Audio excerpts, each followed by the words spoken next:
ऐसा तो क्या हो गया कि ट्रंप ने ईरान से पूछे बिना एक सीज़ फायर अनाउंस कर दिया 5 दिन के लिए, और ये कह दिया कि हो सकता है कि ये 5 दिन के बाद जो ये टेम्परेरी सीज़ फायर है वो परमानेंट हो जाए। जबकि ईरान ने सामने जवाब दिया है कि हमने ऐसा कोई डिस्कशन नहीं किया है और ट्रंप साहब झूठ बोल रहे हैं। तो आइए समझते हैं क्या हुआ है। जब से ये वॉर शुरू हुई है, काफ़ी लोग कह रहे थे कि ये तो बड़ी ही छोटी वॉर होगी, हफ्ते 10 दिन में इज़राइल और अमेरिका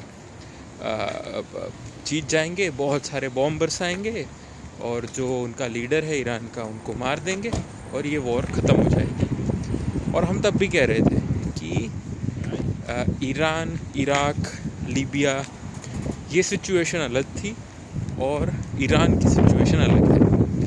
दूसरी जगह पे जहाँ पे यूएस ने पिछले 20 साल में जंग की है, वहाँ पे वो एक रजीम के सामने लड़ रहे थे। आप रजीम के हेड को निकाल दीजिए, सद्दाम हुसैन को निकाल दीजिए, गद्दाफी को निकाल दीजिए और पूरे की पूरी जो एस्टैब्लिशमेंट है वो गिर जाएगी। ईरान में ये बात नहीं है। इज़राइल और यूएस को लग रहा था कि वो अली खोमेनी को मार देंगे, बाकी की जो उनकी रजीम है वो ऑटोमेटिकली गिव अप कर देगी।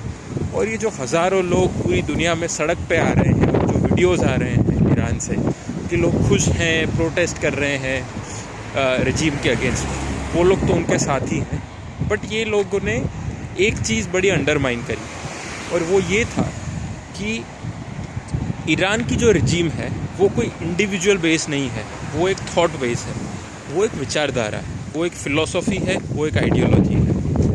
आप उसके हेड को जितनी भी बार रिमूव कर दीजिए, जब तक उस फिलॉसफी के सिंपथाइज़र्स, उस आइडियोलॉजी को मानने वाले लोग ईरान के अंदर मौजूद हैं, और ये मैं आपको बताता चलूँ कि ये बहुत सारे मौजूद हैं। Majority of Iranians somewhere do feel कि ईरान ही है जो शियाओं का एकमात्र घर है पूरी दुनिया में।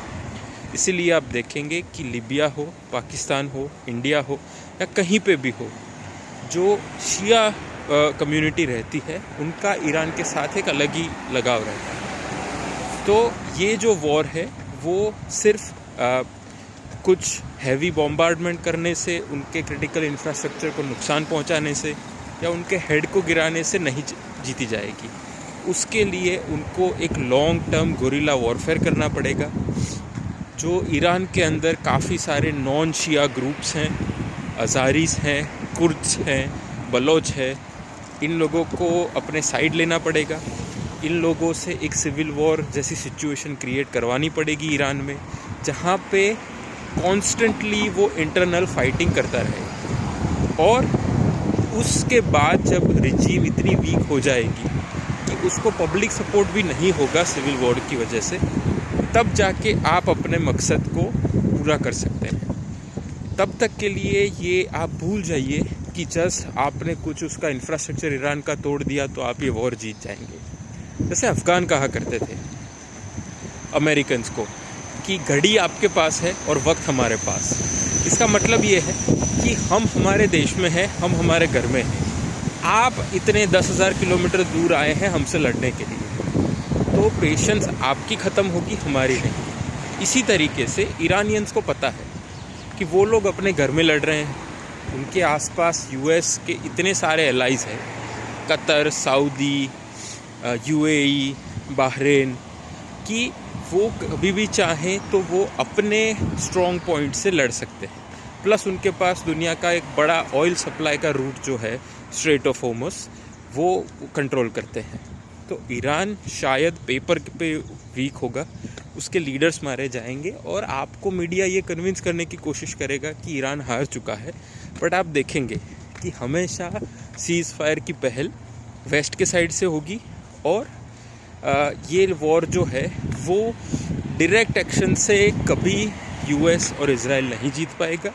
उसके लिए उसको दूसरे टैक्टिक्स अपनाने पड़ेंगे, जो आप देखेंगे कि ये 4-5 दिन के बाद वॉर फिर से स्टार्ट हो जाएगी, क्योंकि ट्रंप भी कोई संत नहीं है। उसको पता है, उसने ये कोई निगोशिएशन करने के लिए 5 दिन का होल्ड नहीं लिया।